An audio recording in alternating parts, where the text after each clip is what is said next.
Oh, that's a lot of green apple Jolly Rancher. Oh.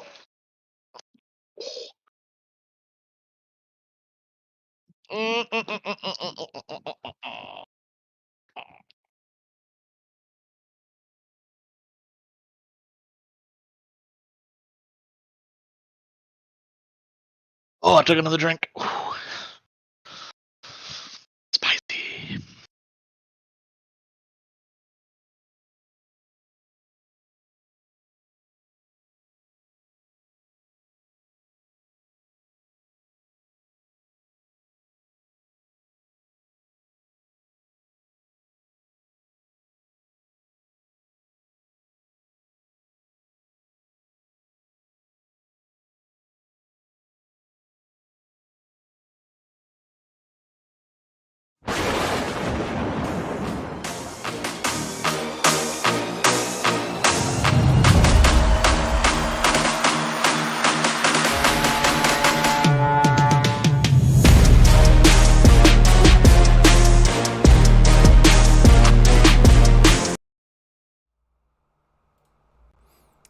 Round 2.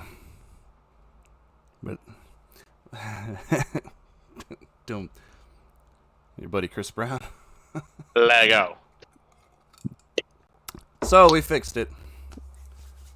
Got it. I got it fixed.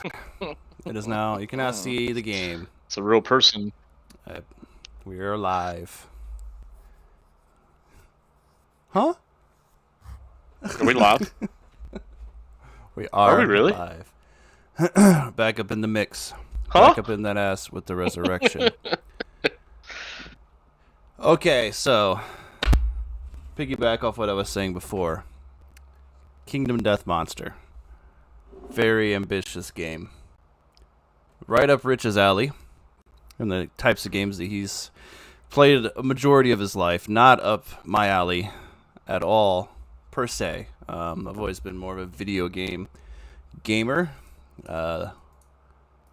This has a lot of similarities to those video games I play, but tabletop. Game weighs something in the realm of like 42 pounds if you buy it IRL. It's the size of my entire computer desk. I don't feel like panning the camera down to show you. It's absurd if you see it in person. Also, $470 something now retail.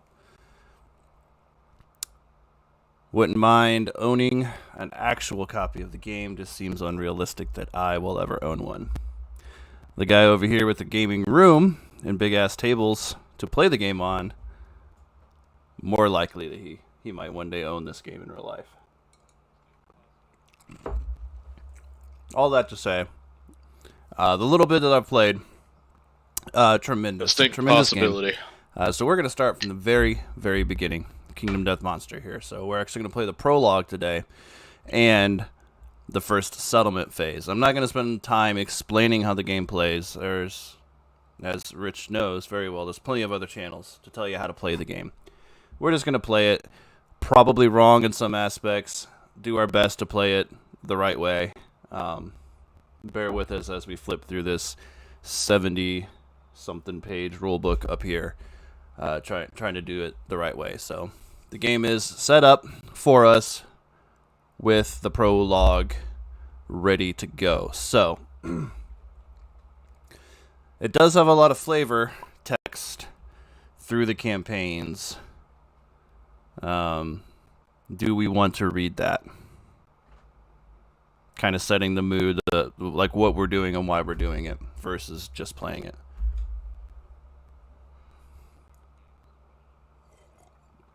Much like D&D, like if you just cut out all the talking, then like... Well, I mean, it is a very narrative game, really so it probably takes doesn't away hurt to from read the it. game, I think. Right. So we will... Yeah, it's just a bunch of us eating Doritos and chugging Mountain Dews at that point, really. The text. So we have the introduction, how to play. All right, so once upon a time, there was a place of carved stone faces. A man with a lantern lay in a dreamless sleep. The man knew nothing. Jon Snow down here. One day, the man woke. He rubbed dry ink caked from his eyes and opened them. Around them, he saw people stirring, and beyond, a horizon of unbroken darkness.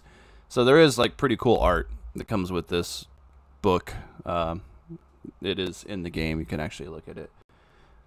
So there's the man in question waking up on the stone faces, rubbing ink out of his eyes that was caked on there for reasons we don't quite know yet.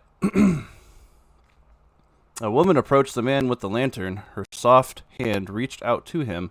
They had no words. They were a mystery to each other. So she also has ink in her eyes as she touches your face. Suddenly, a monster emerges from the darkness. His eyes wild with hunger, it attacks.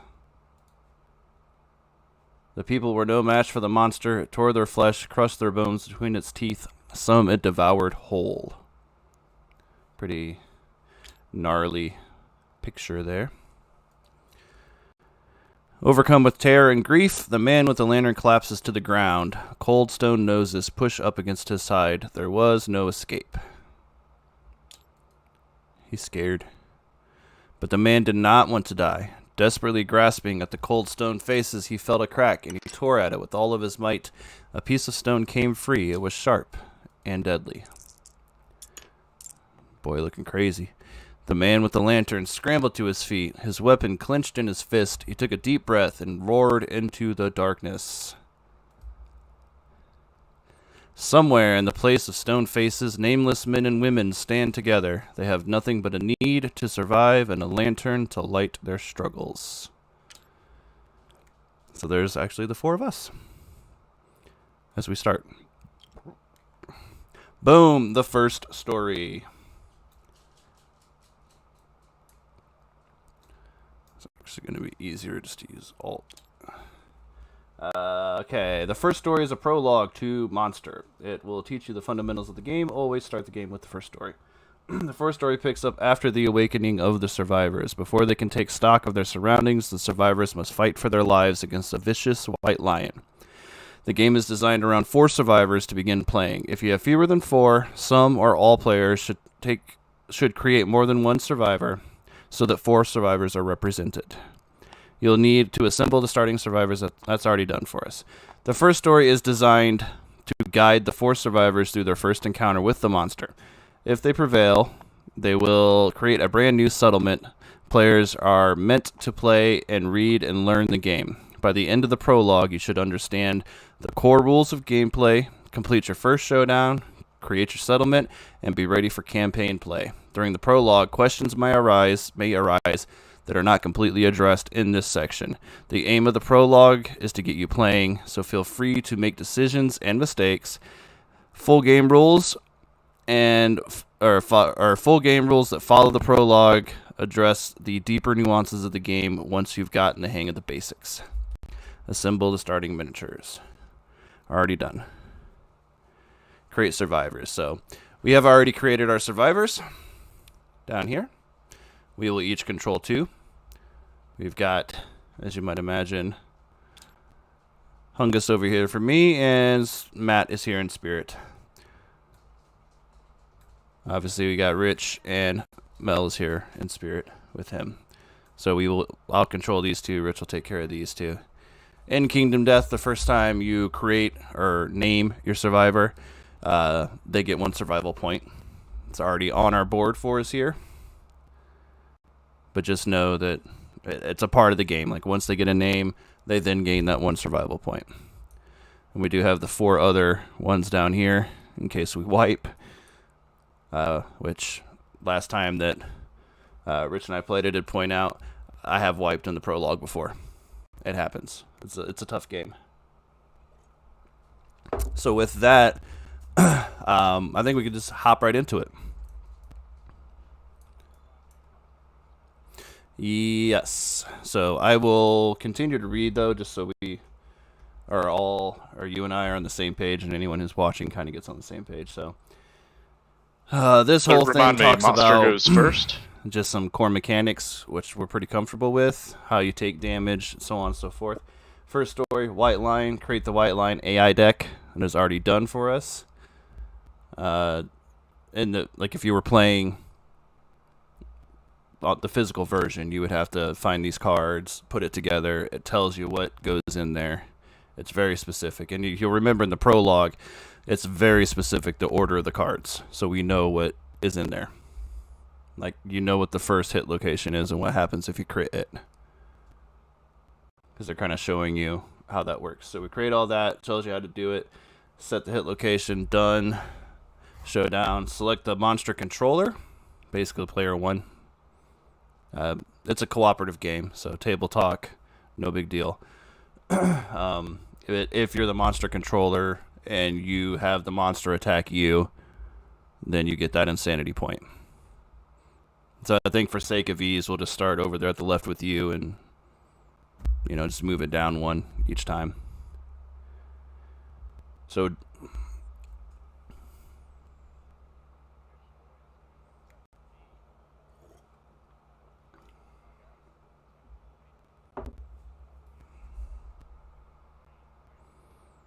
it will be, but let's... Yes. I guess your boy is going to come attack me, because I have a thing on my guy that is actually me. Yes, so I will get an insanity point that goes on the brain, right? Draw the claw card. The white lion attacks. The monster controller draws the top AR card from the deck, reads it aloud. Determine monster target. So all of that stuff I'm sure you remember. I think the claw is already... No, it's not. So we'll draw the... Oh, okay. So this is the claw card. So pick the target, closest threat facing in range, closest threat facing field of view. So that's the order, right? You start at the top. If that can't be resolved, I got it. It's right here. I pulled it over here. Then he's gonna sniff, and it tells you on his card what sniff does. I think up here, white lion. Instinct sniffs the air, ends its turn. Until next round, all survivors are now threats, despite any effects that say otherwise.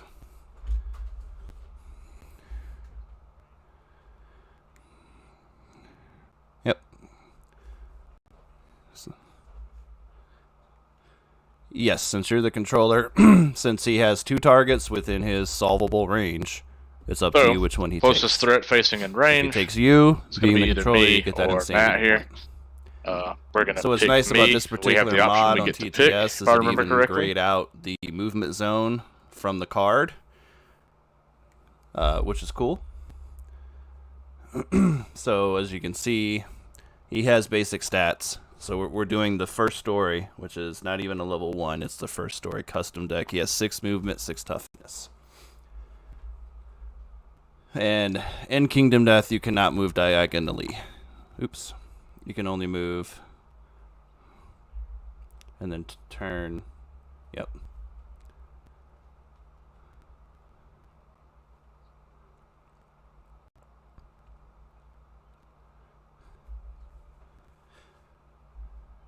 He would actually come to there.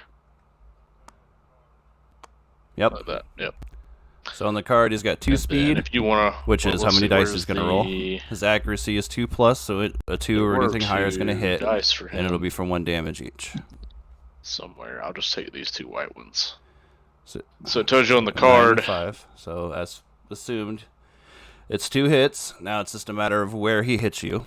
So we do have a little. You can use the hit location here, if you want. Hit roll the 2 dice, and it'll populate the dice. A 9 and a 5. So hand and leg. Yep. And you took your insanity point, right? Okay. Okay. So since the monster targeted you, you get that 1 to your brain, which is insanity. Hand and leg. And then he'll do. Well, it would only be light damage. I didn't put it on yet. I was going to. It grays out the whole thing when you select it. Yep. Then leg, arm. Yeah, he hit you dead ass in the head right out the gate. Yeah. Okay. Okay.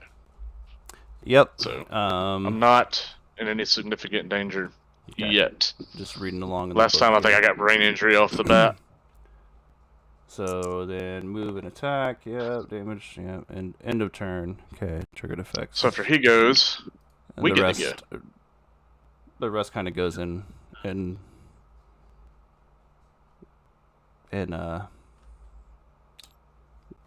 typical order. Like, it's nothing super duper fancy for our turns. So I mean, if you want, there's no set order, right? We whatever is going to be best for us. Well,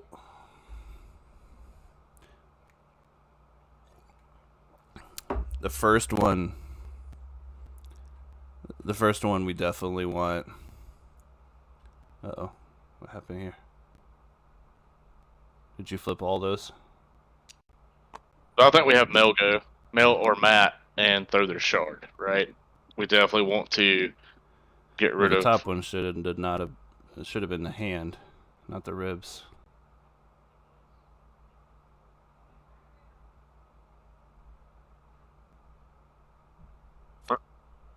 No, the top one should have been flipped. Okay.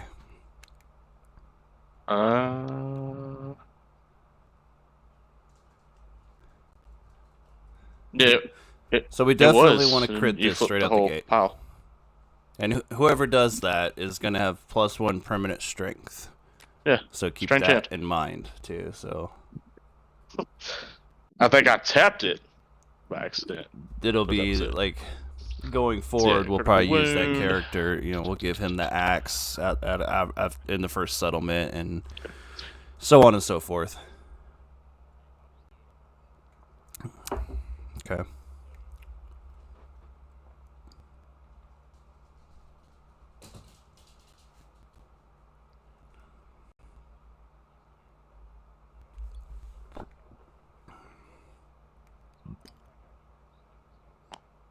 I'll just do it on my guy then. I like axes. So, we can move. We'll come up to here. And what I'm going to do is use this here. Done. Founding Stone. Founding Stone, I can attack with it normally. Which in the prologue, I spend my attack action to sling the stone from anywhere on the board. Again, they're showing you how to play the game. Archive this card, which means remove it from the game, put it back in the box. We know it's this hand. For one automatic hit, that inflicts a critical wound. If we would have If failed, you want to get rid of that card, that'll Jason, happen. Basic action. I will critically hit said If life. you critically wound it, all of that happens. So you hack off the monster's hand. You can spend 1 survival to treasure this moment and gain +1 permanent strength. This is a persistent injury called Lost Hand. It will affect some of his other AI cards. So that's pretty clutch. Put it up there so we remember he has Lost Hand.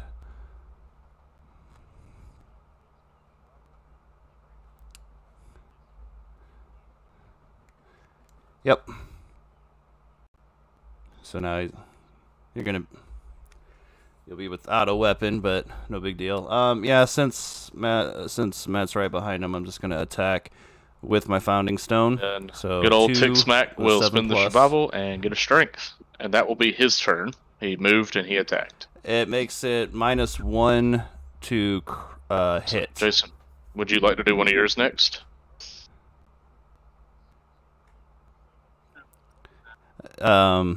No, it depends on my card. So I hit on a 7+. So being behind him, it would be a 6. What does getting behind him give you again? It would hit, and then the wound is a whole different thing. I should probably double check that. It might normally be you would need, he's tough at 6, you would hit him on 7s. Is that right? Let me double check in the rules up here. Speed determines the number. Gotcha, the number of attack rolls represents. Yeah, okay. Accuracy is the number each attack roll must meet or exceed to hit. The Founding Stone has accuracy of 7. Every attack roll 7 or greater is a hit. If there were no hits, blah blah. Survivors attacking from the monster's blind spot are at an advantage and gain +1 to the results of their attack rolls, so not their damage rolls. So I was right. That's how it works. So Matt got 1 hit. Ironically, a crit, which there's nothing There's nothing in the hit roll for getting a crit, which I think is kind of lame. Yes. But you would think like rolling a natural 10 here would do something, like an automatic hit or an automatic wound. But not how it works. So we will clear that. Yeah, it's on the wound roll for crits, right? Then we will roll one more to see if I wound. So this is where his defense comes into play.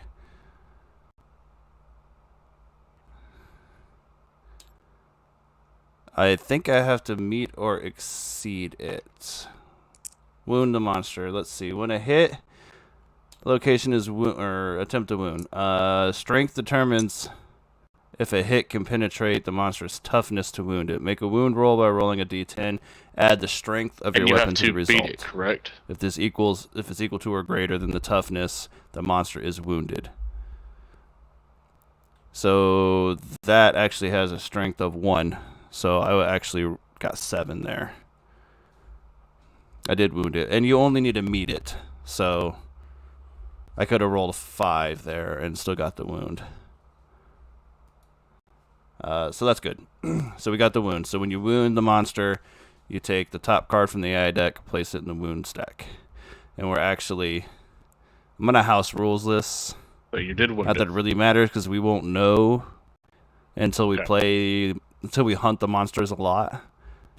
But you're not supposed to flip it, so you don't know what was removed from the game. I think that's kind of corny. What do you think? Okay. So we got rid of Grasp, which is a shitty one. That's the one where he will run forward, take you with him. His entire movement basically moves you out of range from everybody else. So I did my attack action. I'm going to go ahead and move. Do we want to kind of pull him up this way, you think?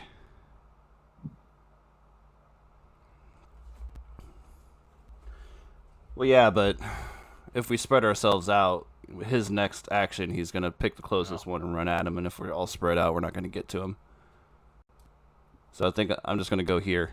What I don't want to be is in range of him in case one of these cards we flip does something really bad. I don't know how much it super matters. We just want to be able to get behind him to hit him. And there's consequences to that. Yep.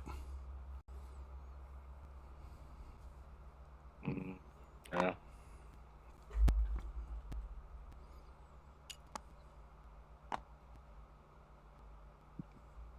So you should be able to clear those and just Oh, okay. Gotcha. Oh. So I'm going to go ahead and have Melanie go. Okay. Just because it rolls it better than we typically do. She'll move to there. So a 7 and a 9. She's going to attack him with her Founding Stone. Hits.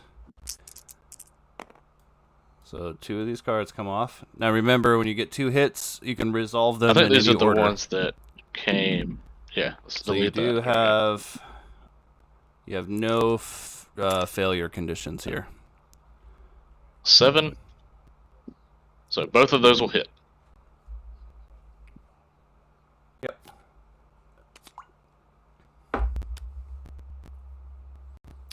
Yuck. Yep. A 1 and a 2.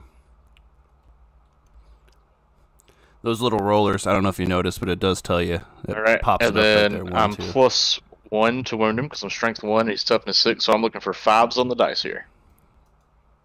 No. We lucked out there. 1 and 2. So Melanie has failed. Did you exhaust your entire movement? I did not notice, but that is good to know. So it tells you. So do either one of those do something to me on a failure? Reset it here. It tells you in the rules that you can't move, attack, and move again. I don't. And that just leaves the man, the myth, the legend. Like, why would you not? Wearing no pants. If you can move wearing 6, the blue. right, and the line's 3 away from you, why would you not move, stick, move your other 3? If in a real life situation, as you know, that's what you would do. So I say we play that you can move move, attack, move. Because trust me, the game's hard enough without handcuffing you. So I'm going to move 1, 2, 3. I'm going to do the same thing. I'm going to attack with the Founding Stone.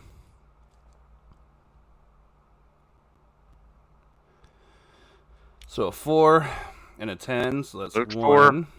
Flip a hit location, so that one has a failure. And these it'll roll wherever you move your cursor to. So a 1. No, it's a 10. 10 would be a crit. That's a failure. So that's basic action. Up here, basic action is pick target, closest survivor field.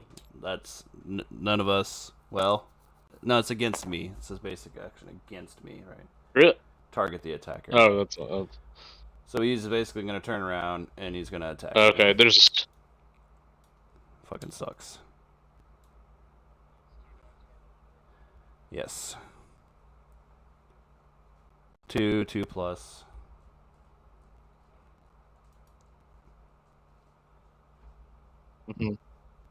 Oh, he missed me on 1. Let's see where he gets me at, though. Like, I'm fine with 2 it. dice, if I remember correctly. it just did the whole like spin like a top. I got my waist, and we are wearing that cloth, so it takes away the 1 from the cloth. It doesn't deal any light damage to me. It did. So it could have been worse. And then I still have 3. 1, 2, 3. Got your waist, bro. And that's our turn. So then it goes to the monster's turn, but we'll need to pass Melanie the control.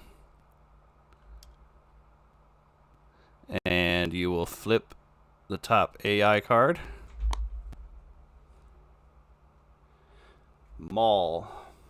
Victim of grab last round. That wasn't a thing. Closest knockdown survivor. Not a thing. No target. He will sniff. So sniff again, it says the white line sniffs the air and it ends its turn. Until the next round, all survivors are now threats despite any effects that say otherwise. When a level 3+ white lion performs sniff, it gains 1+1 accuracy token. He's not a level 3. So basically, we're all threats now. Until the end of next turn. Is that what it said? Until the end of the next round. So it's much like Champions. It's us, him, round end. Player phase, monster phase, end of round. So next time, that won't happen again. There'll be no, oh, we lucked out because we didn't, none of those applied to us. So now it's our turn again. And we can, I mean, we're all in good enough range except for 1, 2, 3, 4. Except for Matt's not going to be able to get behind him unless you turn him. So it might be best for you to go first. Because if you do something that causes him to turn, you know.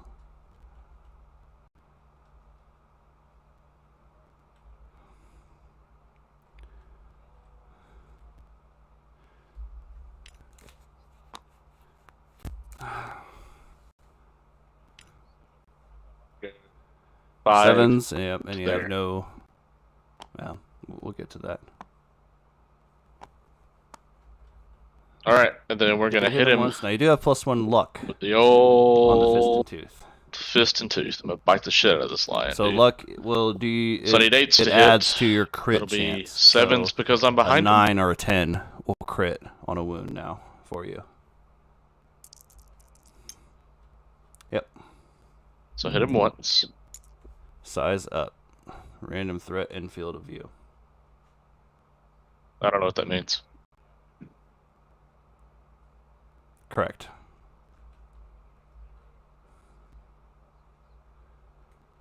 Yep. So I gotta flip one of these guys. And you don't have any strength, which is unfortunate. Yuck. Oh yeah, you yourself have that 1 of strength. So that has no reaction if I fail here. No, it's not. So strength 0, he's toughness 6. I'm looking for a 6. But we'll crit on a 9. Perfect. 1, 2. I have 1 point of strength. So I can get here. That's the wrong button. But a 2 ain't gonna do it regardless. 3, 4, 5. It's gonna end up blocking Melanie though. So I got 1 more. I'm actually just gonna step back to make room for you guys.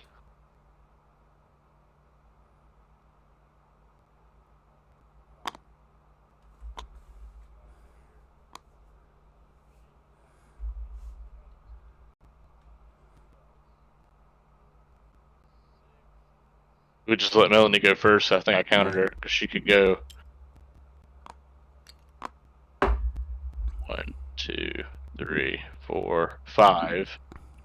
So she goes 5 to I here. think we've actually been doing this wrong. She attacks with the Founding Stone. So 2 dice, looking for 6s. So she misses both. Oh, did it? And she can move 1 more. So we can have her. We'll come down to here.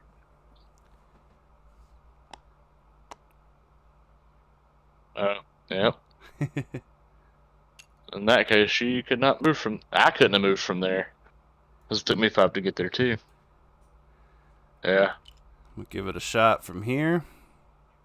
Well, she would have just had to attack from here, I guess. And that was 1, 2, 3. So she has 2 movement left. God damn it. 2 movement left, so she can come to there.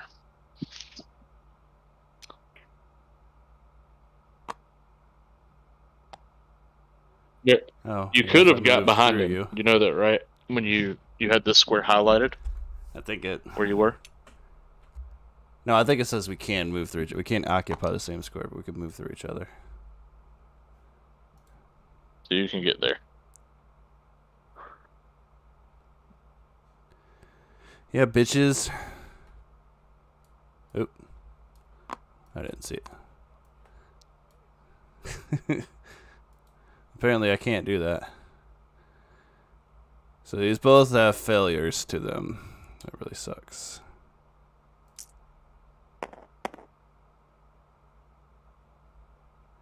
Oh, tell me that was... Oh, dude, how cheap is that? Look at that. Hit him with that drop kick right in the face.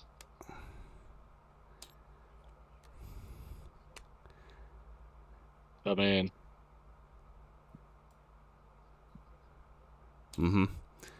Well, I was just, like, the one dice landed on the other one with, like, the crit right there. That's 2... So 2 hits. You got 1 strength, luck, so you got a 7 and a 10. Unfortunately, but we'll take the 2 hits for sure. So that's 2 successes, right? That was weird. So got rid of those 2. Mm.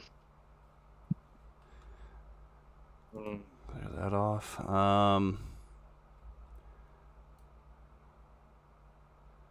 Guess we'll take Matt down to here. Nope. And we will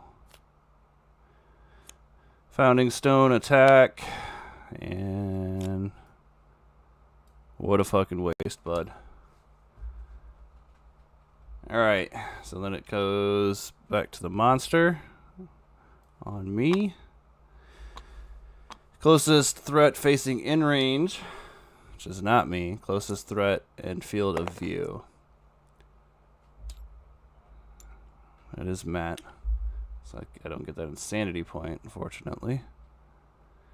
And so it's move and attack. 1 speed, 2 accuracy, 1 damage. After hit, headhunter. This always hits the head. Alright, so if he hits on 2... It's Matt. Which I'm sure he will. So he gets the hit, and it's to the head. Part of the part of what the card says. So 1 damage to Matt's head. Which,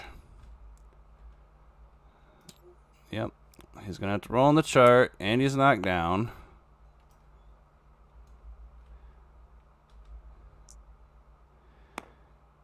We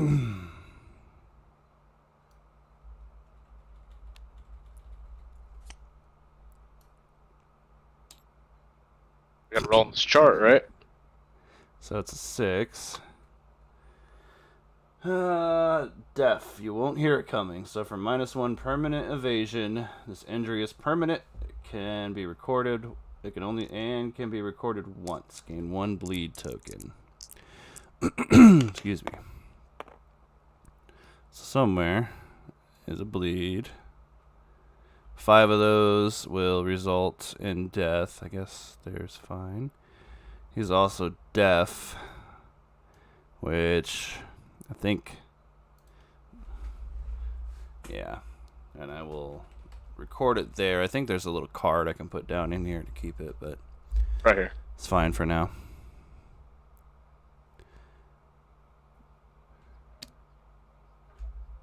Oh, I forgot. We can spend our survival to dodge Evasion, -1 evasion.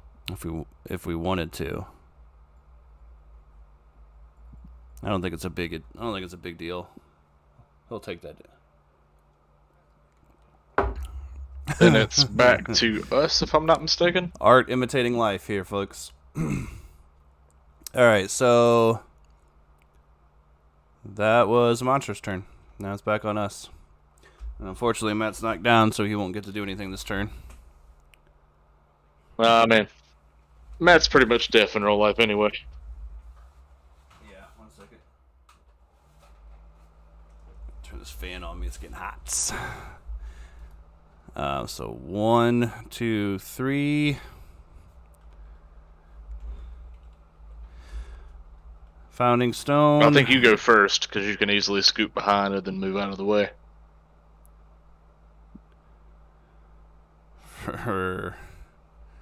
So I got 1 hit. Because I'm behind him, right? So 6.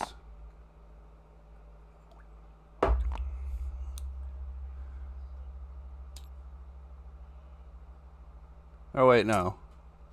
Yeah, you're right. I didn't hit. I would have needed 6s. What a waste. Did you? And I'm going to just move casually out of the way here. Oh, yeah, that's right. I thought you needed 7s to hit with the Founding Stone. Oh, okay. I see. Yeah. Yeah. So you got the 1. Yeah, you need 6 on this. This does have a failure. Move here. I'm gonna punch him.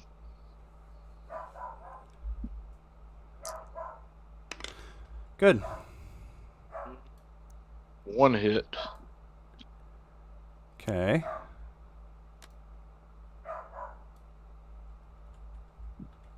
And I crit on a 9. Excuse me. 6. No. Well, that wounds him. It's toughness 6.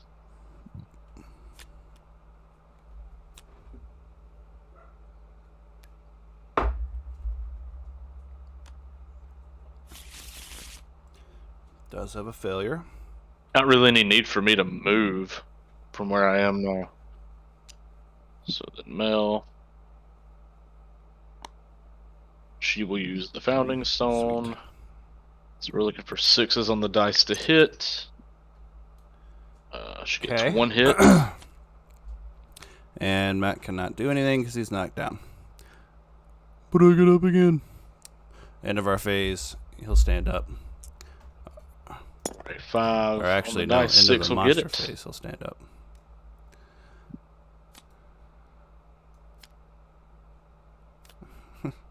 Good. Alright, so the monster. Size up. Random target in field of view. Intimidate target. So, I mean, it's Matt. Could have named Matt Chumbawamba, dude. Yep. Well, yeah, but we're gonna... Monster activation Let's is see. That on stares down its prey. Matt. Turn to face the target and roll a d10. On a 4+, you get 1 brain damage per monster level and is knocked down. I'm gonna keep it with Matt. So Well, it's you or Matt, right? The only 2 places not in field one- of view are these 2. 1 to brain. 1 to insanity, I suppose. So we're going to roll a d4, or we're going to roll a d10 on 4 plus, right? So 3. I don't suffer any damage. I'm not knocked down again. So that actually worked out. And that's the end of the monster's turns. Now Matt will stand up. Yep. I'm just going to move this back over to you while I'm thinking about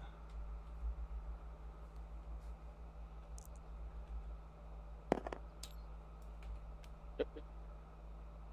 Okay, no failure condition.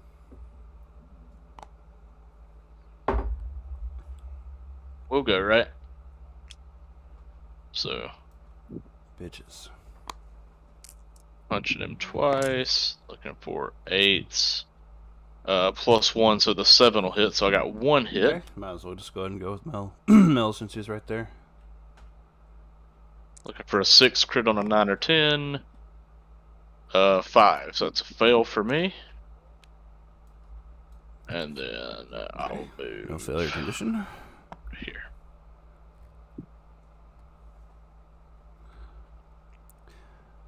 It's a going trend of the night right there.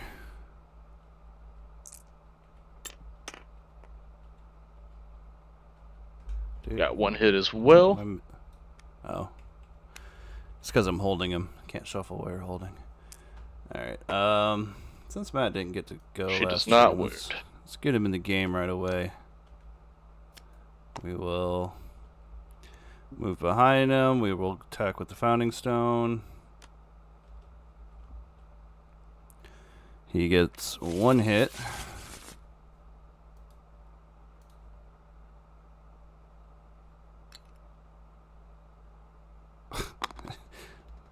It didn't even... no.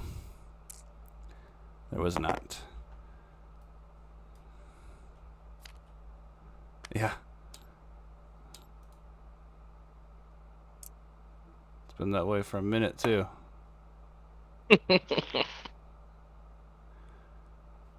Was there a failure on that? Right. We just got to do 4 hit points to kill him, man. Fucking Christ, dude.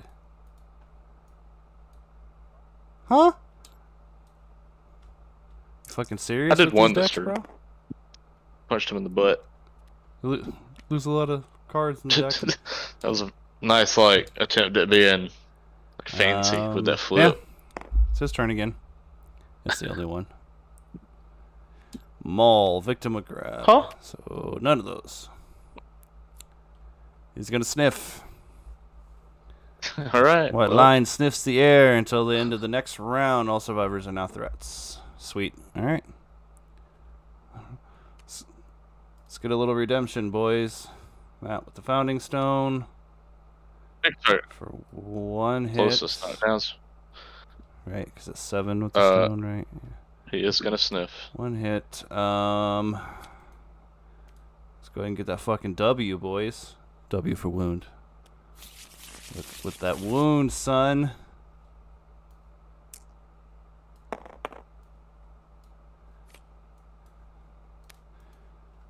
Okay, and we will... I'll just go up here. Go ahead and do me since I'm right here. That was fun. Go ahead and move myself up here.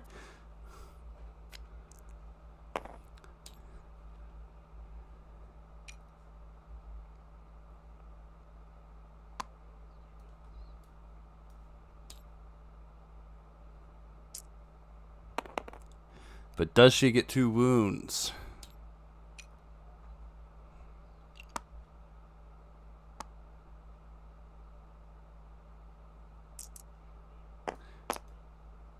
Oh, 1 was a crit? Mel gets 2 hits.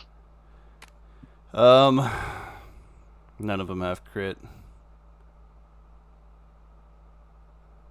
Looking for 5s on the dice. Oh, I flipped AI cards. I'm an idiot. Yeah. She sure do. 1's a crit. So, Yeah. persistent injury, organ trail, or twisted knee unnaturally -1 movement. Organ trail, the white lion's Were we intestines supposed to have a hang hit from the location wound on the flipped up sky on him? dragging the floor at the end, or at the start of every monster turn before it draws an AI card, roll 1d10. On a result of 1, the monster suffers a wound. Yeah.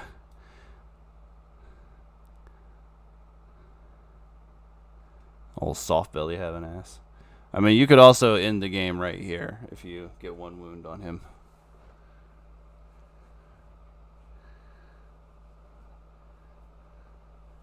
He'll do basic attack. It's relevant. Let's take that one.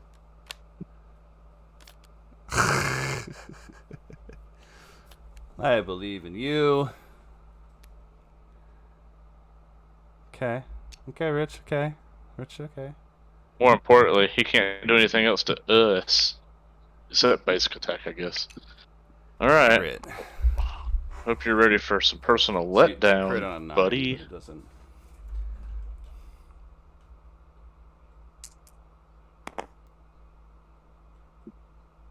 One hit. And then so luck gives me +1 to hit, right? To crit, okay. How'd you get him? Nice. So 1 dice. Looking for a 6. Okay. For For some reason I was thinking it must have been a house rule that I made up a while back. I thought there was something on a critical, like you got a survival point or something. I punched him in the butthole, and he's dead. There is like a list of rolled 9. Recommended house rules in the back of this book. Believe that or not. That's weird. Regardless of all that. Alright, so the monster is defeated. So we will consult the book for the next step.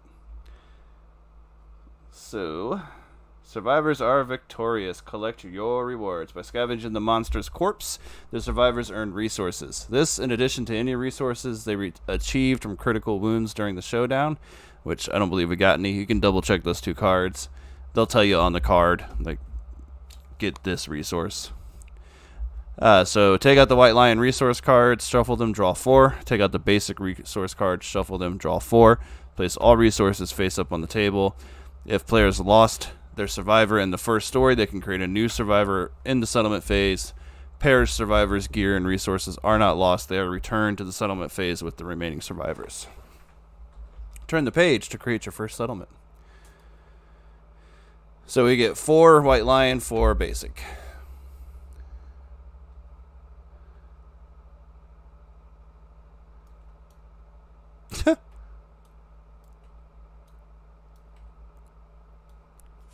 And we'll just leave them there for now. Nothing. A nice blend there. Okay, so after they defeat the white lion, the survivors wander through the darkness, drawn to a soft glow blooming on the horizon. In the first story's settlement phase, players will create the settlement that they return to in every subsequent settlement phase. The steps of the settlement phase are outlined on the settlement board as a useful reminder. And I believe the settlement board they have placed here, vertically. So it's over here. So it shows you the order in which we do things. Over on the right side next to the gear. So we got setup. Place the settlement board in the play area along with the gear grid, blah, blah, blah, blah, blah.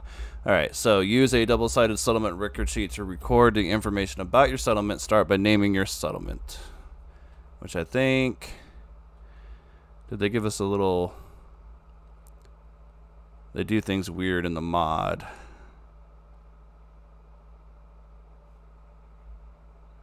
Okay.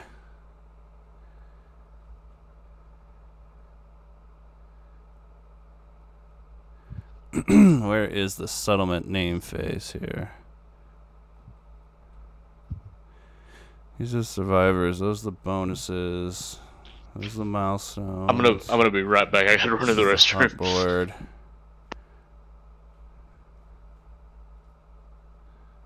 Death Monster Archive.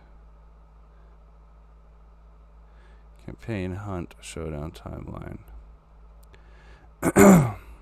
Excuse me. Well, where is the darn settlement record sheet? I mean, this is all the settlement stuff.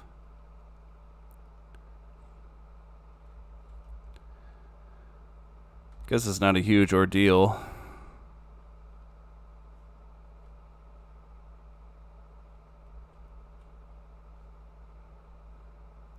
Normally, normally there's that piece of paper looking thing right there for all your settlement stuff. Right. Notice below the settlement name, the returning survivors gain +1 survival, and then returning survivors sale any light and heavy injuries. Settlement record sheet. So I'm gonna wait for Rich to come back before I continue reading on here.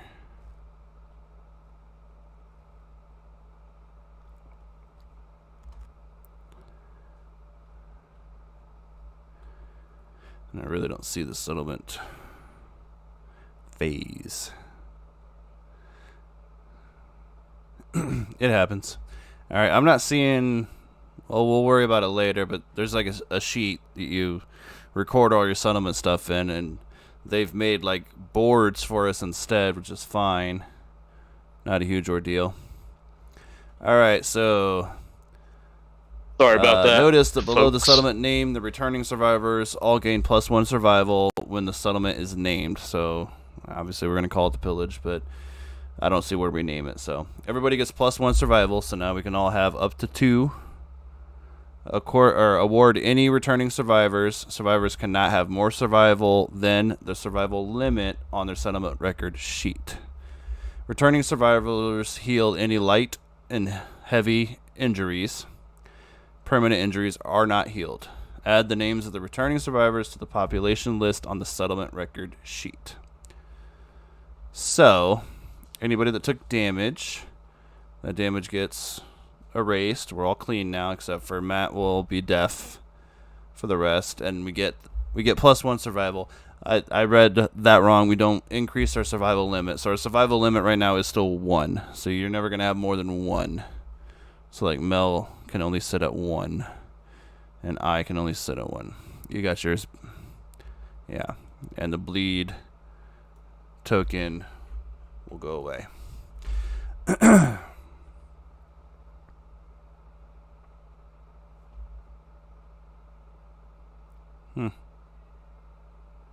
I'll just keep talking while you reconnect. Got mine back there. Because I lost mine, yeah. All right. Gain endeavors. Endeavors are the creative energy accumulated from experience. Each returning survivor generates 1 endeavor. Use your endeavor tokens. So I can get back in real quick. Yeah, so there's tokens in the game. You use those to keep track of how many you have. Any unspent endeavors are lost at the end of each settlement phase. So we're going to have 4. 4 of us came back from the hunt. And we'll have 4 endeavors we can spend. Update the timeline. The extinguishing of a single lantern in the lantern horde happens regularly. This is how the survivors track time. This is called a lantern year. Update the lantern year on the settlement record sheet now by checking off the first lantern year on the timeline. So this is why I need to find where all that's being kept track of.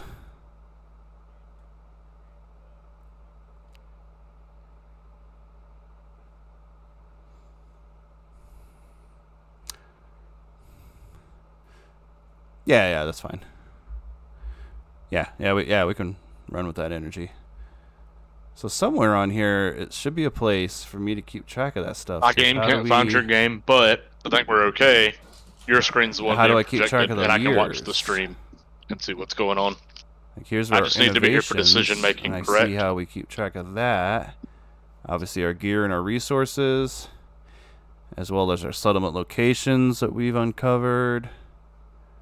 But I don't see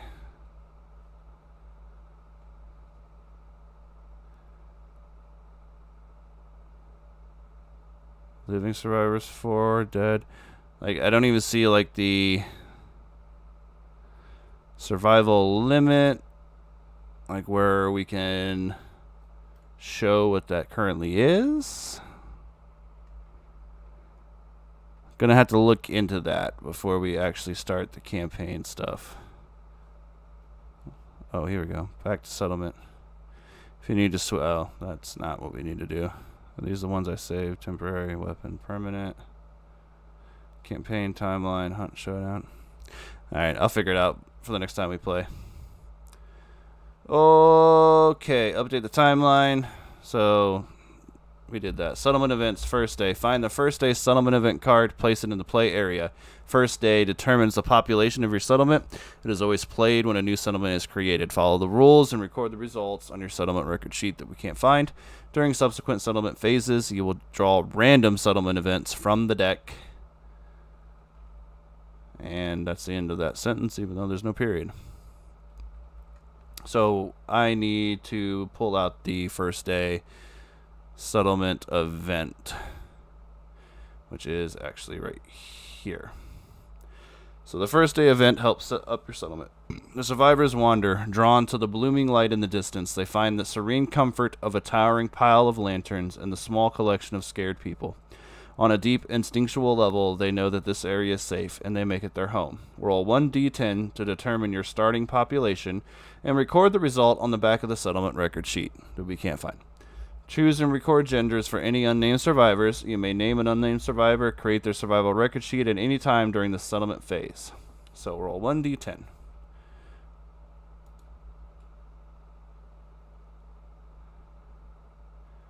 So we got an 8. 7 plus 10 unnamed survivors plus your returning survivors. So that's pretty clutch. What just happened?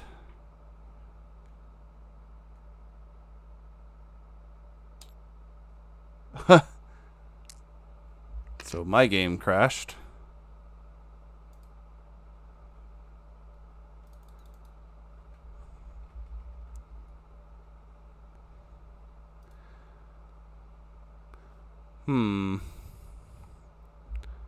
Well.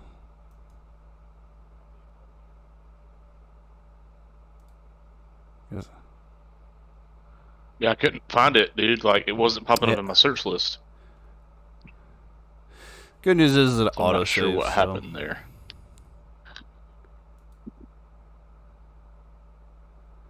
Yeah, I will. Let me get it reloaded here. I'll tell you what, though. Tell you what I can do. Just to help us keep track of that so we don't lose everything that just happened. I mean, just it's happen true. to have a notepad and a pen right here. A whole shit ton of errors at me.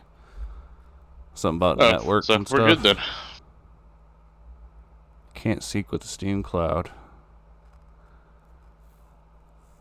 That's fine. Splat.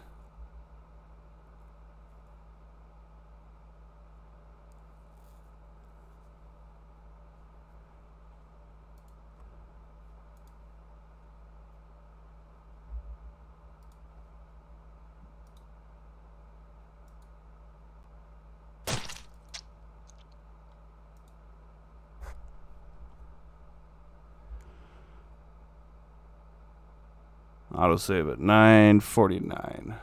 Get that loaded up.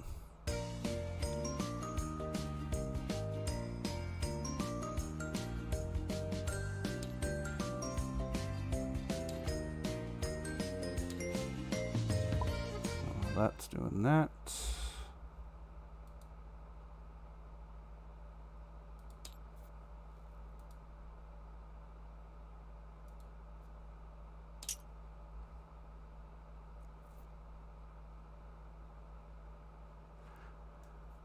Give that a second to load.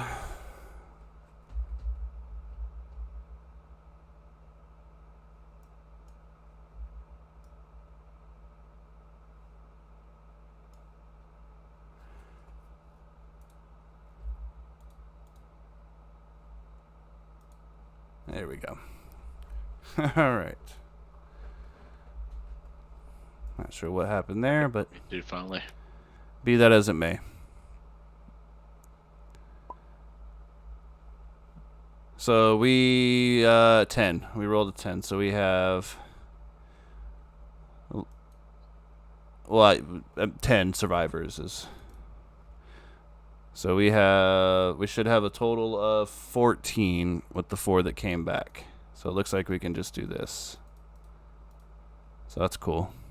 We could take the time to go through and name all of them, then they'll all get that 1 survival point. I'm not going to worry about that until we actually need to pull them out. Oh. And the shame of this is you do end up using a good chunk of these survivors because they die easily and often. So that was the first day. So roll 1d10, resolve, done. Return to the settlement section on the first story and proceed to read the returning survivors settlement. The first day settlement card event will not be used again during this campaign. Do not include it in your settlement event deck. So up here is the event deck. Now each time we come back, we will randomly deal one of these and resolve it. Sometimes they're good, sometimes they're bad. And we did get 4 endeavors. If we want to keep track of them, that's what we know. So, trigger story events. After the first day settlement event, trigger the story event listed on the lantern year. Returning survivors. It's a little book. It's a symbol. It's actually on our little sheet that we can't find. This returning survivors. So we need, I think he has thought he had a book open. Because all of these other books you see are just actually pages out of the overall book here. So we actually need to go find returning survivors, which is a settlement. It's a trigger the story event. So up here, if we go to, these are all rule books for the in particular.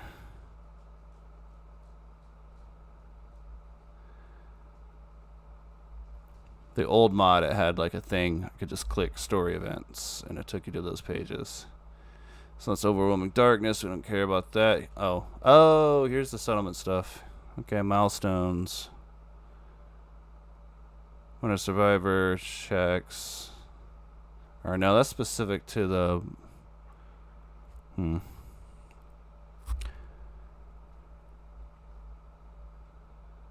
So we need the story events.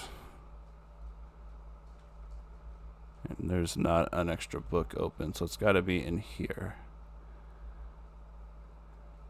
Those are for all the enemies. If I go to core game, it takes us all the way back there. Settlement phase, hunt phase, story events.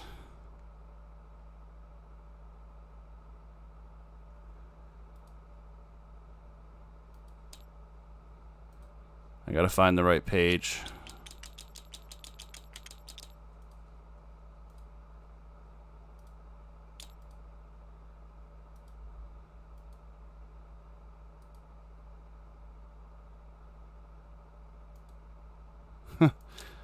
Somewhere in here.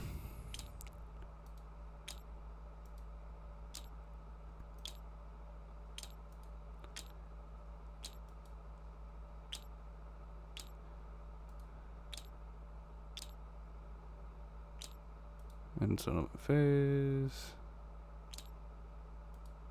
That's the damage tables, hunt event tables.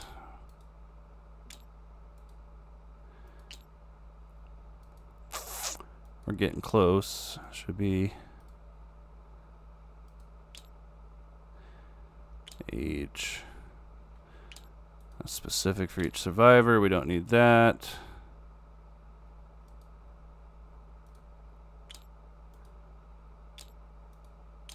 Don't need cooking. Crush and devour and the screams.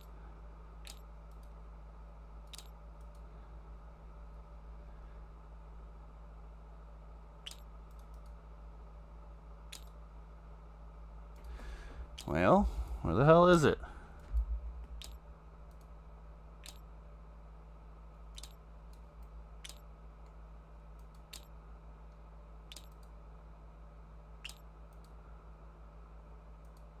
somewhere.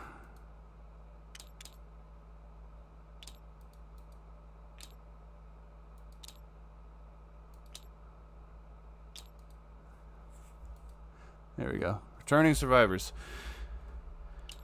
Oh, man. They need a quicker way to get to that. I'm sure there's probably one. I just don't know where it is. So, first words. Alright, nominate a survivor to utter the first words. So we'll have to decide. The nominated survivor steps forward and gains +1 courage. They lead the other survivors in learning how to speak to one another. They discuss their situation. They realize that they must hunt to live. Add the white lion to the query list on the settlement record sheet. That just means we can now hunt the white lion. Your settlement gains the language innovation. Search the innovation cards for language. Place it face up in the play area. Record that on your settlement sheet. Language is your first innovation, and it will spark the creation of the innovation deck. Build the innovation deck. I'm pretty sure it's already done this for us. Happens all right over here. So yeah, language is already in here.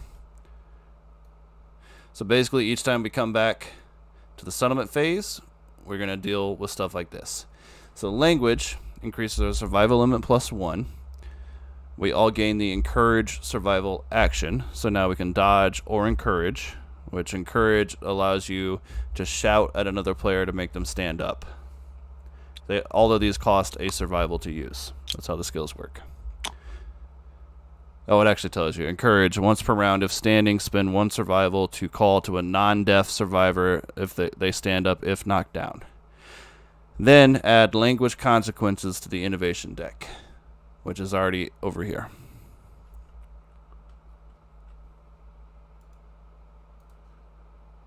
Yes. Okay. So somebody's going to get +1 courage, whoever steps forward and learns how to speak. I'm pretty sure that person also is not going to be able to go out. You give me admin rights again, so I can move this encourage token to these boards. So +1 courage. Okay.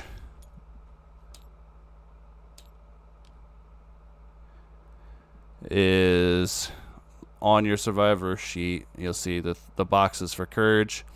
When you get to any bolded out box, it'll trigger an event, and it's actually over here on these milestones. So when you get 3 courage, you're going to trigger the first courage milestone, which is called bold, which is a whole event inside this book. You need to go find bold, read it, and do it. So somebody's going to get that +1 courage. It's up to us to decide. Okay. Build the innovation deck. Innovation deck is built. Shuffle these 6 cards together to form your innovation deck. Place it face down in the designated area on the settlement board. The settlement deck is persistent. Make sure that you preserve the unique combination of cards between play sessions. Finishing their work, the settlers gather around the glowing center. So the glowing center is a settlement location. It's down here. This is our glowing center. This is where we're going to spend our endeavors and stuff on. Armed with language, the nominated survivor aptly names the glowing center their home, the Lantern Horde. The settlement gains the Lantern Horde settlement location. Search, put it into play. The Lantern Horde is a source of all innovations, and further locations and settlements develop from the Lantern Horde. The nominated survivor sits in front of the Lantern Horde in awe. It gains +1 understanding. They must skip the next hunt phase as they ponder the meaning of their existence. Check the skip next hunt on the survivor record sheet. They cannot be selected as a departing survivor in the next phase. So somebody's going to ponder the orb. Then they won't be able to hunt next turn. I was going to say Matt since he's deaf. So is there a skip next hunt on here? Okay. And I don't know why it matters. Oh, I think it'll tell us this, but we should have all got, maybe not for the prologue, but we should have all gotten 1 hunt XP check. If you come back for that one from a hunt, you get an XP for it. We'll wait to see if the game tells us to do it. If not, we're going to do it anyway. It's right here. Check off the skin. Okay, return to the first story to complete the settlement phase. Be nice if this was clickable and it just took me back there. Is there a way to search the rulebook? There's states. Nope. Let's go back to core game. Do all that. Here we go. Check milestones. Okay, update death count. Nobody died. Check milestones. The first time the death counter is updated on the settlement record sheet, it triggers the milestone story event, Principal Death. The group will pick a principal, face the outcome. Once you complete that story event, get the corresponding principal card, place it on the settlement board. We don't have to do that yet. Develop. During this phase, the players spend their endeavors to indicate building, innovating, crafting gear, and joint activities. When the settlement starts out, they can spend their endeavors at the Lantern Horde to build new settlement locations. When the endeavor is spent, reduce the total number of survivor endeavors by 1. If you can, you should spend 3 endeavors to build the Bonesmith, the Organ Grinder, and the Skinnery locations. If there were fewer than 3 to start, choose which locations to build. Get the large area, blah, blah, blah. If the settlement has a remaining endeavor, the players may choose how to spend it. If they built an organ grinder, a survivor may participate in the augury by spending 1 endeavor and following the principles, or in following the rules. If this causes a new birth, then do the principal new life event. They may also spend their remaining endeavors and 3 resources, 1 bone, 1 organ, 1 hide, to innovate at the Lantern Horde. If they do, draw the top 2 cards off the innovation deck, choose 1, add it to the settlement permanently. So, the way that works, and I'm sure you probably followed it, they recommended to build those 3 locations, and we did that by looking at this card here, the Lantern Horde. Tells you can spend an endeavor to build Bonesmith, Skinnery, Organ Driver. They each cost 1. That leaves us with 1 endeavor. So you can see on the Skinnery the things that we can build from that, the things that we can build from the Organ Grinder, the things that we can build from the Bonesmith. There's also things at the bottom, like the bone pickaxe and sickle, that require that we have ammonia unlocked. And we get ammonia from the innovation deck. So it's in here. It's part of these 6 cards, but we have to reveal it. It's not revealed yet. Certain things will trigger us to get that. Certain events might happen that allow us to get ammonia. But we might also have to roll some dice, more or less. So with that 1 endeavor left, you'll see we can, as a for instance, from the Skinnery, we can build the Leather Worker, which will take 1 innovation as well as 3 hides and an organ. It'll allow us to build the Leather Worker station, which is over here somewhere, which is more or less upgraded leather gear. Same with the Organ Grinder. We can build Stone Circle from that. Same with Bonesmith, we can build the Weapon Crafter from that. I can tell you from my little bit of experience, we don't need to worry about that for a couple hunts. This stuff here will keep us going for a little bit. Other things we can do with that endeavor, with the board, what the game mentioned to us was this augury. It's part of the Organ Grinder card. We can roll a d10. The survivor endeavors to glean the meaning of existence. Roll on the table. Add +1 to your roll if your understanding is 3 or higher. So none of us have that. One of us has 1 understanding. Nobody has 3 or more. So you roll the d10 on that table over there. 1 to 3, you lose 1 resource from the settlement. If you do, gain 1 understanding. 4 through 7, you gain +1 survival. 8+ intimacy occurs. We'll have our first child, which will trigger a whole series of events to figure out how our civilization is going to handle the birth of a child. I don't think we need to worry about that yet. Personally, we have 14 survivors. You know what I mean?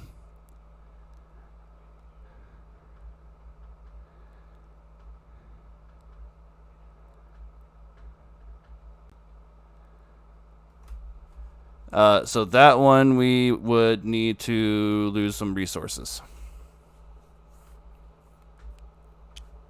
So that is innovate. Oh right yeah, here. I think the clear answer is the one where we draw endeavor, to a bone, an organ, and a hide. Is it innovation cards, and we pick one.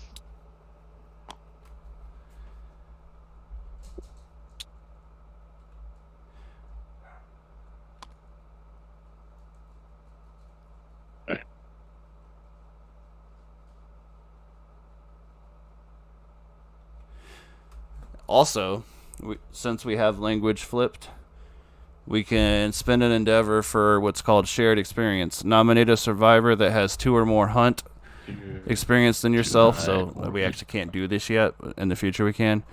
Nominate a survivor that has 2 or more hunt XP than yourself. They describe an illuminating detail of their desired death. If you are not deaf, gain +1 hunt XP from their story.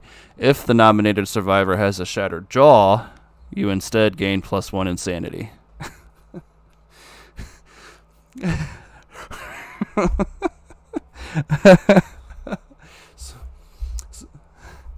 So if you had a permanent injury that was a shattered jaw, you could give somebody insanity. It's actually a kind of neat way to spend that one endeavor you're probably going to have left over. Fucking lie.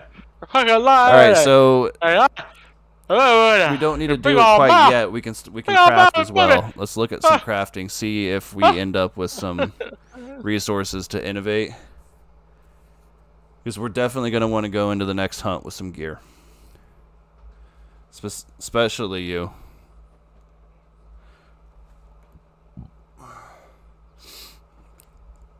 Yes, I agree.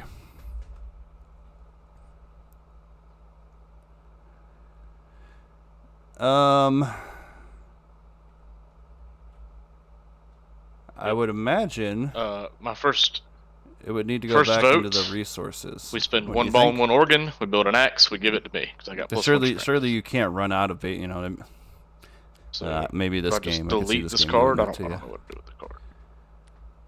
1 and 1. But I would say as we spend them, put them back in the discard.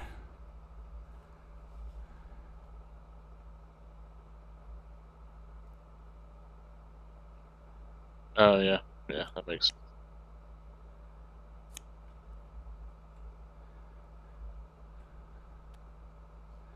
You fucking basic.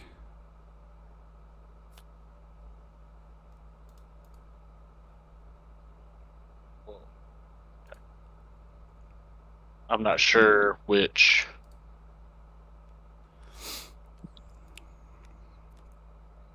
No, one of those was a basic. I would say just put them back in and shuffle the deck, you know what I mean? Alright, so some important things about Let's go put it back in the deck. We'll just shuffle them next time we pull that card that you, or the axe that you just did. So it goes the white lion. I'm not seeing a discard. So obviously you know about the strength, Alright, so we built me an axe. the speed, so I pulled the axe out, the put accuracy, it on my character sheet. And the strength to it. Obviously you see the name. Yeah. You see the name of the card. The keywords, the weapon keywords indicate right underneath it. So in your instance here, it is bone axe. It's a weapon, melee axe, bone. Below that is obviously a picture of it. Indicates 1 activation is required to attack with this weapon. You'll probably see a lightning bolt above the speed. Yep, that little lightning bolt shows that you need to spend an action point. You got your movement and your attack action, so it takes an action to use that. If the card didn't have it, doesn't take that action point. The speed, the accuracy, the strength, the agility. All right, the 7, the weapon's affinity. So that red box on your card. Some gear cards have a red, blue, or green half square on the edge of the card. If the half square is adjacent to another half square of the same color, they will complete a square and form 1 affinity.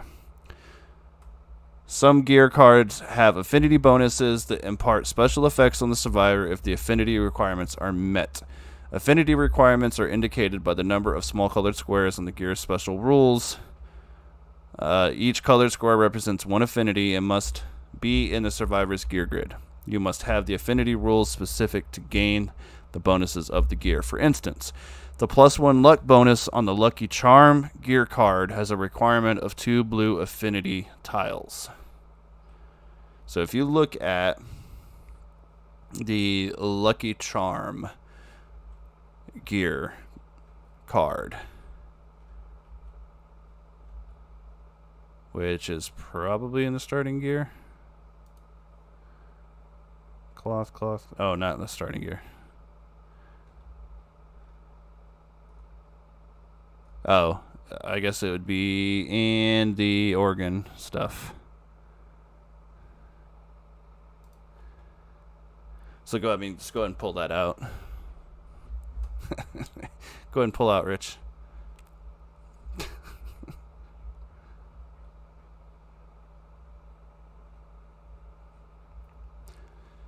Yes.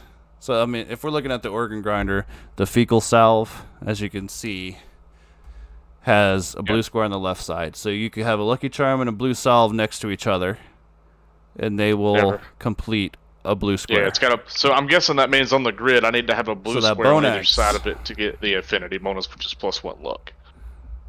Okay. It doesn't, but something else might.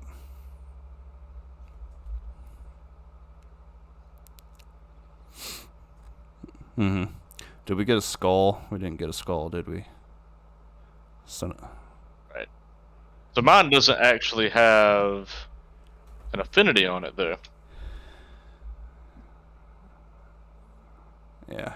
Right. You have no so if I had something idea else with the red, I would want it to go right here beside it so they link up, and I get that. I like that.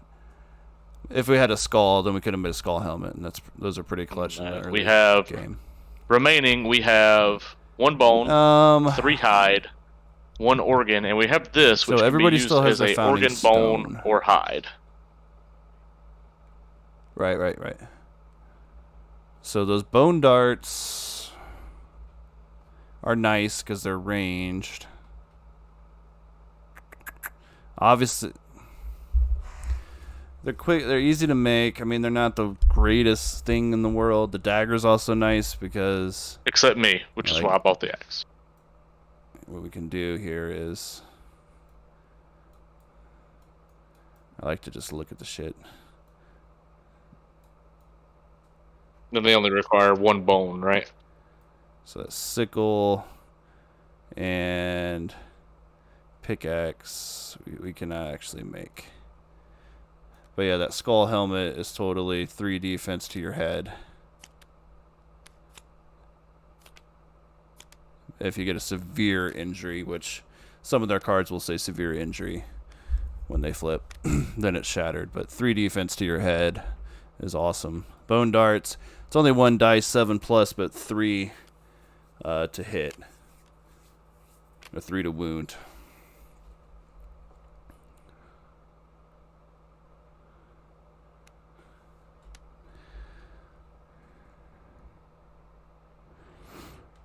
Man, that club is nice too. The dagger rolls 3. It takes 7+ to hit. 1 I would strength. definitely say... It's nice though because you're rolling 3 dice.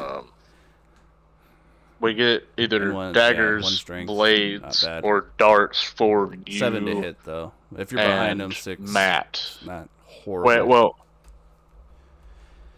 So basically, how this is going to work, since I have played a couple phases, or I have played a couple rounds of this, like, what we're going to do is basically hunt that white lion. We're going to do that same thing all over again. He's going to be a little bit harder because he's not a prologue. He's a level 1 now.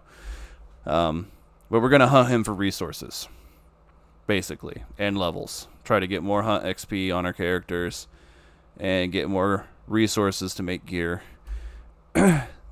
After that, event will happen that will allow us to hunt something else.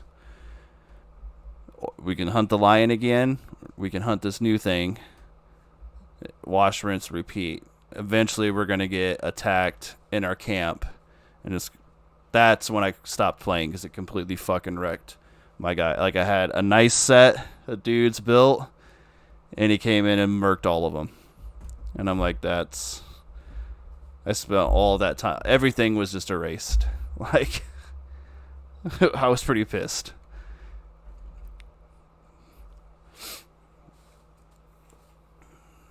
Just one. Melanie could still go. She didn't have to. She didn't have to.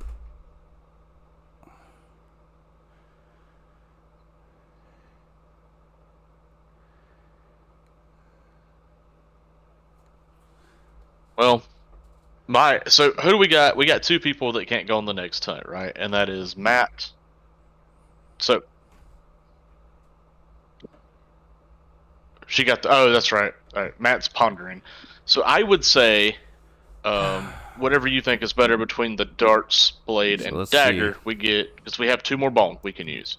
That way we get a weapon on the OGs. And then we've got 3 hides, so we can look at the skinnery, so that we can do there. We have 1 fecal salve. When you depart, you can spend a fecal salve action point. You are not a threat until you attack. Okay.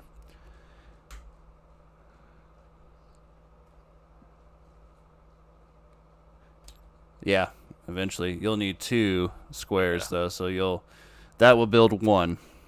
So you'll still have to, on your gear grid, build another red square. Not easy, but another plus that monster tooth necklace put beside my axe. So what's it take to get that necklace though? Oh, we need heat. Innovated. That's another thing too. Like we still have that innovation token.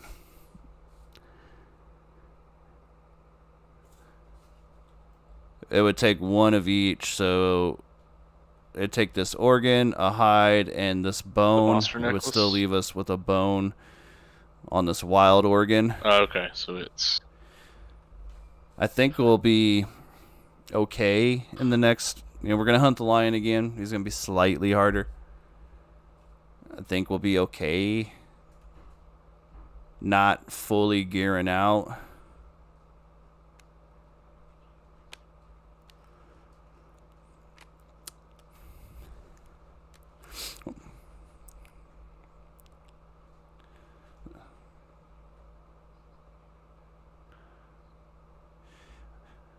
I'm thinking it's not really quote unquote my style. I think we should at least get a weapon to sit out. for he won't each. be going on the next hunt.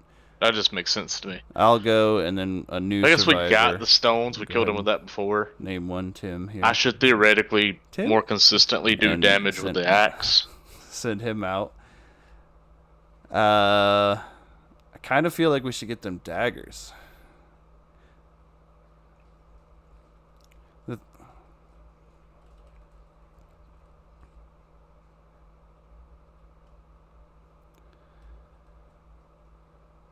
Huh? Bone blade is good damage. It will take... dagger seems good. Yeah. That said, the bone blade is 2 dice hitting on 6s with 2 strength. If we do that, then we cannot innovate. It's also not bad. Deal.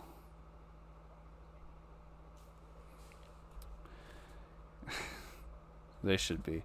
Well, then I'm going to take the blade. I think we build 1 blade, 1 dagger. Yet. Oh, I guess that doesn't. Just because I like them doesn't make it good in this game. Why don't we just get you... Place a herb gathering. Why don't we just get you a weapon? Like, we're the people actually playing. Our characters should be cool.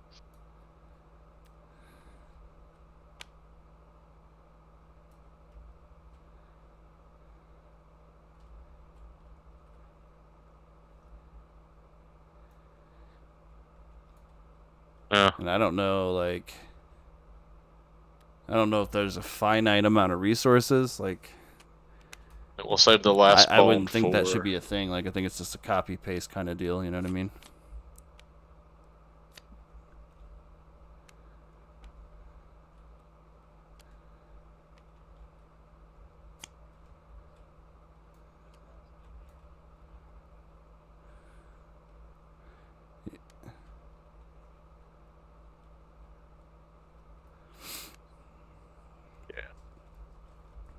Mats and put it back in and shuffle it up.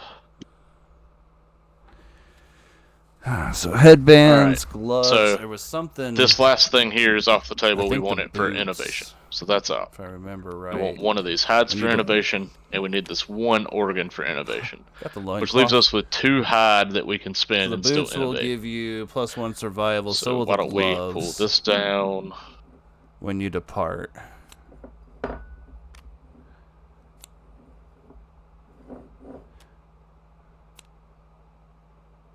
Love that we're just butt-ass naked wearing boots, by the way. Reveal the top 2 AR cards, place them back in any order. If you link it. So what are the 1 hide options? All of them are 1 hide. Yes. But doesn't give you that survival. But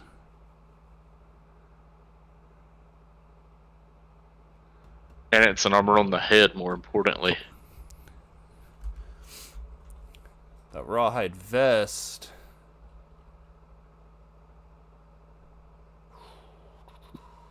It's hard to find a blue. What would link with that blue? We cannot build the drum. We cannot build the whip. Oh, so if you built a vest and a headband, build anything else. You'd have +1. 2 things. Because you can link with the axe on the right side of the vest and the headband on the top of the vest. Rawhide headband. Fully gears you out. It's something to think about.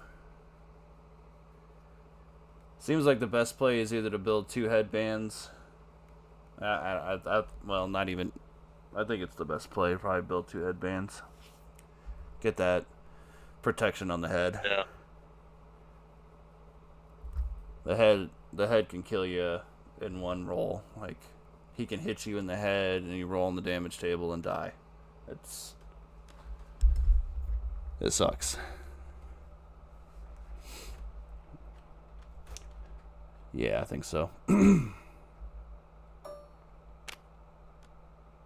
Let's do it.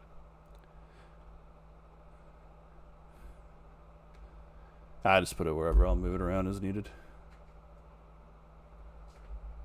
Yeah, you just have to. So 1 headband for me, 1 headband for you. Oh, there's a heal and reset button.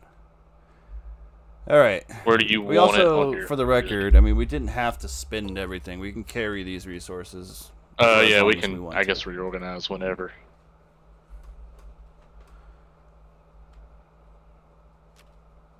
No, it is. I'm just pointing out Master of the Obvious, more or less. So that leaves these 3 plus our 1 remaining endeavor to innovate. So I'm gonna go ahead and shuffle the innovation deck. Getting some gear on our dudes does seem kind of important. And we draw 2. And we will pick 1. Alright, so we got drums. Yep. Which will give us the music language consequences. Add drums consequences to the innovation deck. Symposium will add all the symposium things to the deck. So Symposium gives us survival limit +1. That already seems awesome. So right now our survival limit's 1, so we can only ever have 1 survival. Even if things give us survival, we can't take it if we already have it. Yes. It also says when a survivor innovates, draw an additional 2 innovation cards to choose from.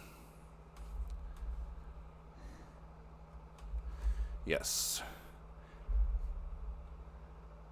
So we use that to dodge and shout out and all that stuff. Symposium so my vote is for that. I believe they're in here. Seems like a really good starter innovation to get.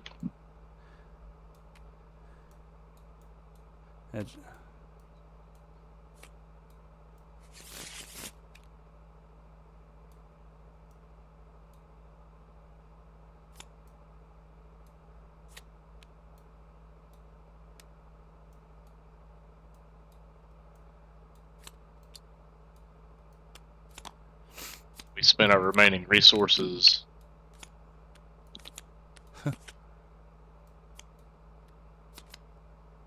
So, all right. So nightmare training.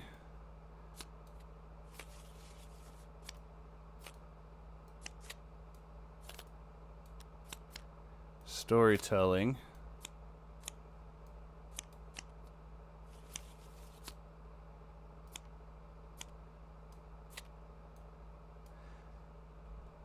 Appears to be it.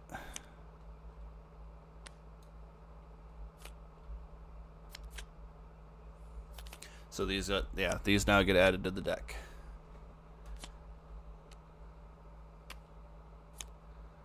Yep.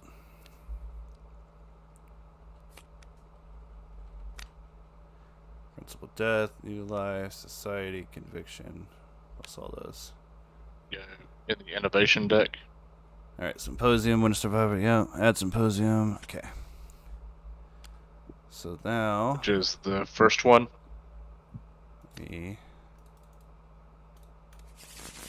Come back to here, develop, prepare. Okay, craft gear, did all that. If you plan to continue, which we will, but not tonight. If you plan to continue, choose a monster from the query list on the settlement record sheet and decide which survivors will set off to hunt it. After the first story, only the white line is available. More monsters will be added to the query list throughout story events. Any eligible returning survivors may become departing survivors, or players may pull new survivors from the settlement population. To do this, get a new survivor record sheet, create that survivor, add their name to the settlement population list, place any gear your settlement has acquired in the departing survivors' gear grids, update each survivor's amount of hit points at each location to reflect their gear, award bonuses for gear and innovations, and innovations that affect the departing survivors. Skip step 9 during the first story settlement phase. Sure, already did all that anyway. Record and archive resources. Record any unspent resources and unworn gear in the settlement storage phase on the record sheets and archive those cards. These may be retrieved from storage later. The end of the beginning. Clean up the play area if the play session is over. Be sure to record the settlement gear in the settlement storage before putting the game away. The players have completed the first story and are now ready to begin the campaign. Next, read about campaign play and core concepts.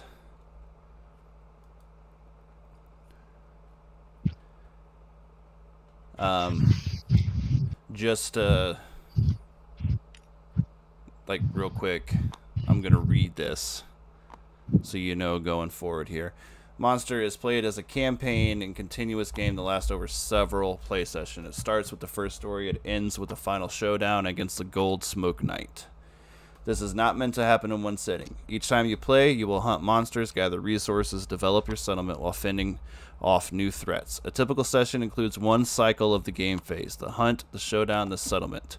Survivors depart to hunt a quarry, battle their foe, finally return to the settlement, use their spoils to develop their civilization. Survivors mark their time in lantern years. You will track this passage of time along with timeline with your settlement record sheet. With each new lantern year, you will face new events and challenges on the timeline that will shape the future of your settlements. The survivor's world is punishing, and its odds are stacked against them. The game will challenge the teamwork of every group of players. Monster is a fully cooperative game. The group plays against the game. Players control their survivors individually, and they take turns controlling the monster. Each phase of the game, players will rely on each other to make critical decisions about everything from the battle tactics to the civilization expansions. The game will prompt players to make decisions as monster controllers, event revealers, or resource spenders. Players can approach these decisions individually, as a group, or they can even elect a leadership. Your settlement's resources are a crucial example of a decision-making item. It is up to the players to decide whether or not they pool their resources, spending them as a group, or split them and spend them individually. There is no right way to make a group decision. Over the course of the campaign, survivors will die. New ones will be born. Others will be profoundly changed over time.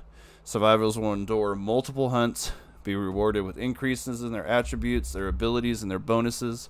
Others will suffer attribute losses, permanent disfigurements, crippling physical and mental afflictions. Players will take the roles of multiple survivors throughout the campaign. Survivor settlements is the enduring element of the element that must be preserved. Players will create new survivors as old survivors perish. They may also create multiple living survivors that use depending upon circumstances and challenges that are presented to them. The same players need not control the same survivors between play sessions. The survivors in a settlement can be treated as a common pool that different groups of players can use. Just as survivors come and go, so can the players within the campaign. And that's like their little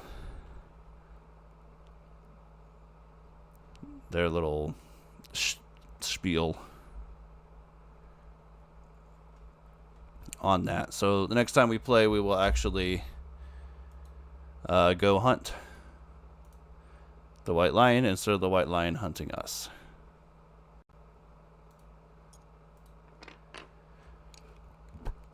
Which I'll do a little bit of research on how it plays, as I see little buttons over here. It'd be nice to see excuse me,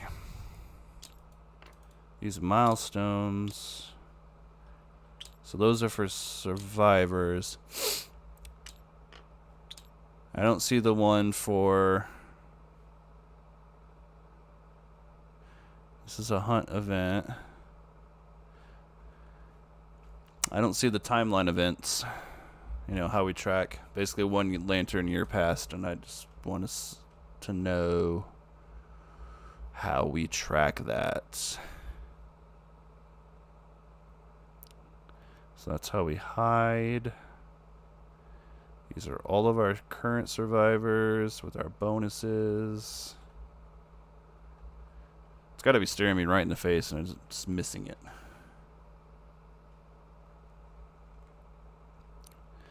But I sure don't see it, bud.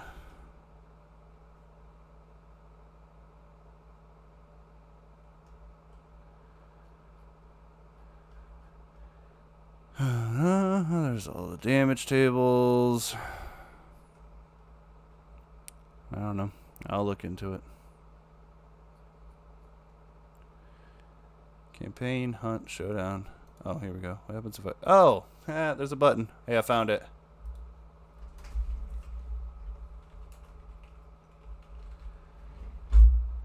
Survival limit is now 2. We did returning survivors. So... You can see, next time we come back, we're going to get endless screams. Oh, please tell me. Dude, you can fucking... That would have saved so much time. This is endless screams. Oh, hey, you did find it. Look at that. And I could have done it right there. Okay. That's good to know, now that that's done. So by the end of the 4th turn, Nemesis Butcher comes at us. Where is...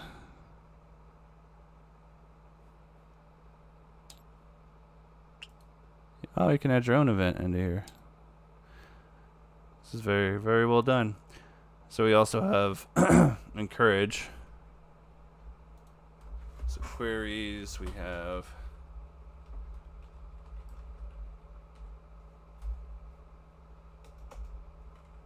White Lion.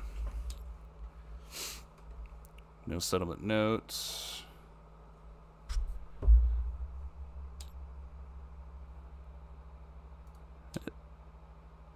Oh, you can click it and just start the Butcher Showdown. Nice. Alright, so it's important to note that we don't inherently get survival now. Like, just from coming back, we don't get... You know, if we use our survival, doesn't mean we get it back when we come back. Things have to give us survival. We only got that because after you name it for the first time, all returning survivors get +1 survival. So they do you kind of dirty. Is this the Screaming Antelope thing? It is. I thought the Screaming Antelope... It must be the Butcher that wiped me out. Screaming Antelope is a pain in the ass, and he's going to end up being added to the hunt list that we can hunt. But the Nemesis Butcher must be the guy that attacks the town and completely wiped all my dudes. He's I had axes, but it's a problem. So either way, glad I finally found that. Looks like they have nifty little buttons to kind of roll the game for us now, which is pretty slick. So with that, I'm going to... That's a big difference. You didn't have me then. Save. I'm gonna hit him with an axe. Call it KDM.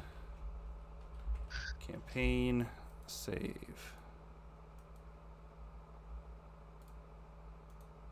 Oh, that was me making a new folder. That's not what I want. There we go. So this is safe. So next time we play, we will go hunt the white lion and try to get some more resources. And then we will have to do this in the screams bullshit. Among other things that may or may not happen. I know it's pretty, like, the first time one of our people die, we're going to have to do the new life print or the death principle, which are right over here. And we have to pick one of these two. We either eat them or bury them. So, and just there's pluses and minuses to each of those. Cannibalism will give us a survival limit +1 whenever they die. Whenever a survivor dies, we draw a basic resource, add it to the storage. Do not gain a resource if a survivor is lost, ceases to exist, or is exiled. Braves. All new survivors gain +1 understanding. If they die during the hunt or the showdown phase, gain 2 endeavors. If they die during the settlement phase, gain 1 endeavor.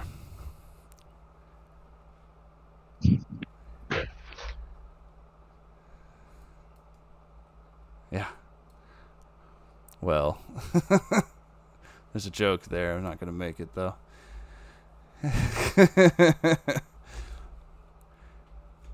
Alright, so that was a rough playthrough of Kingdom Jason. Death. But now I think we get the flow. Listen, it depends on who. I can't eat my wife. But I can damn sure eat going Matt. Forward.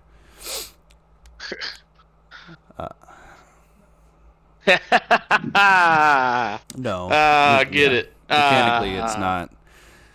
It's not it. Yeah, I'm sure some of the shit that you play is way more intense than this. Yeah. He said, "Hang on, let me go grab something to show you." While there's a lot to the game, there's not actually a lot to the game. Yeah.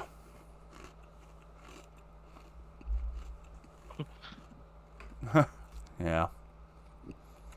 So this Kingdom Death book's 102 pages. I think that's more. Yeah. That was a bit much. Right. Neither is this, but you know. Either way, that's Kingdom Death. I like it a lot. Oh man, this very much like an RPG, like a Diablo, if you will. 360 on the board, only hard mode. So, well, it's not all rules, man. Elden Ring, more like an Elden Ring,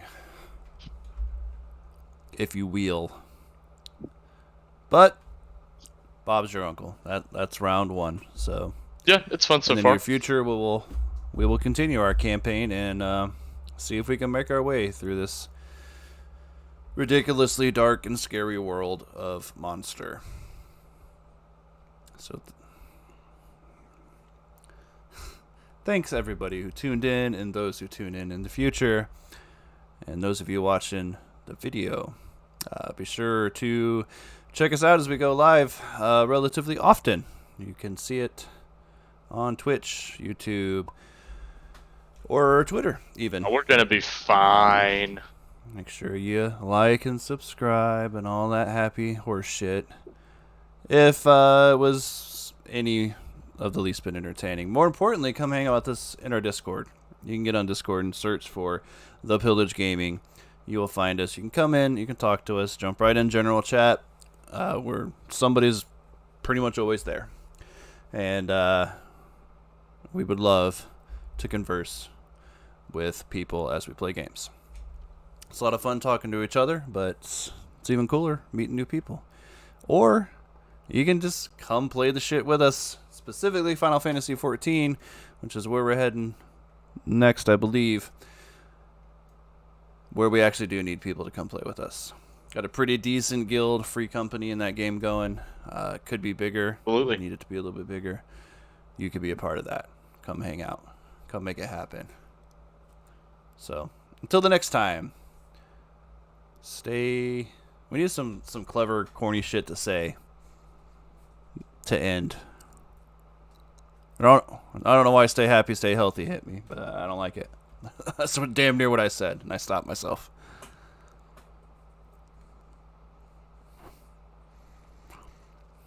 Keep pillaging. Yeah. So, like, way back in the day when I came up with the name Salterlands was like the little tagline I used all the time. But it seems more like a PvP thing. That's what I would say keep pillaging, but that's too much.